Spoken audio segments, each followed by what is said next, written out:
These are not actually interviews. That's your word. The senators, like Senator Leahy, say they want testimony. Testimony, there is a transcript. This is not an interview. You want it to be an interview, but it's up to the Congress.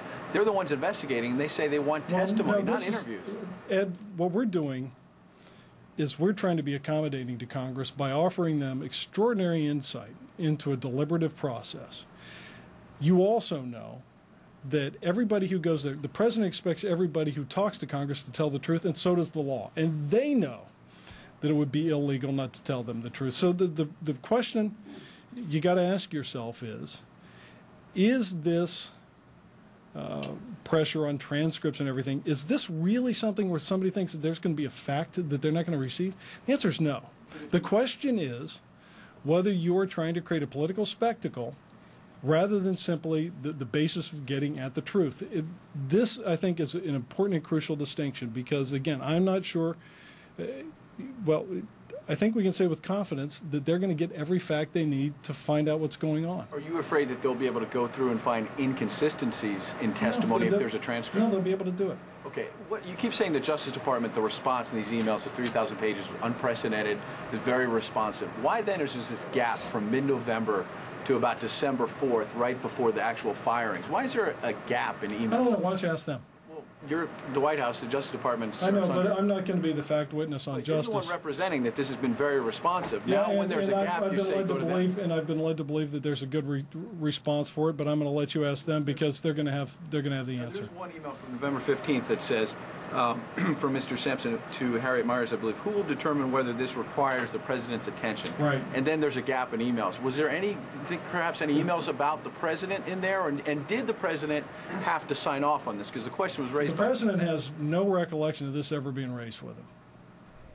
Ed Henry joins me now. Ed Henry, making news. It seems like what they're saying here is this is a point we're going to stick to it no matter how many different ways you ask me. These are the rules that we're putting on the table, and that's the way we're going to do it. You're right. In fact, elsewhere in the briefing, Tony Snow repeated over and over that once Congress issues subpoenas, which they're edging closer and closer to actually issuing, the generous offer that he calls it from the White House yesterday, the president himself, is off the table. So basically, negotiations have essentially broken down. I think also another thing to look at, I followed up with a question about executive privilege. Now, you heard Tony Snow at the end there saying the president has no recollection of being involved in this decision to fire the U.S. attorney. So we asked the question then, well, why are you citing executive privilege, or at least suggesting you will? And yesterday the president said that the principle at stake here is candid advice from his advisors to the president. If the president was not involved in the decision, then how can he cite executive privilege on something he was really not involved in? And Tony Snow basically said, it's a good question. I don't know the answer. But it makes you wonder if the White House is having it both ways here. On one hand, they're trying to insulate the president politically and say he was not personally involved in this. This was done by other people, perhaps, at the Justice Department. But on the other hand, the president is saying, I'm not going to make Karl Rove and others testify under oath and in public because I need to preserve this principle of advisors being able to provide candid advice to a president who apparently was not actually involved in this decision. So it's sort of curious, Don.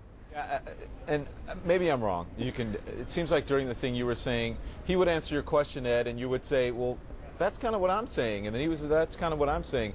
It just seems like, I don't know, maybe he was saying the same thing you were saying, but he used it to answer your question. That's sort of what I was getting Tony from Snow that. does like to turn around the question on you when it's something that he doesn't have an answer for necessarily. He'll try to turn it around and ask you the question. I think another issue there at the beginning you saw in that exchange, we were talking about a transcript. I pointed out to him at one point, he keeps saying that there doesn't need to be a transcript when there's testimony or interviews of Karl Rove and others on the Hill. There is actually, within a few feet of where I was sitting and Tony Snow was standing, there's a stenographer provided by the White House at every White House briefing, providing and recording every word and then releasing a transcript within a couple of hours. The reason for that is Tony Snow doesn't want me to come out here and tell everyone, if it were not an on-camera briefing, Tony Snow said X when he really said Y. What a lot of reporters are pointing out today is that if there's no transcript of whatever Karl Rove says behind closed doors, you're going to have a Democratic senator come out and say, Karl Rove is implicated in this. He said X, Y, and Z. Then you're going to have a Republican senator come out and say, no, Karl Rove is vindicated. He said something totally different. The bottom line is, without a transcript, how will the American people know what was really said behind closed doors, Don? And that's really what's at the bottom of it. At least that's what the Democrats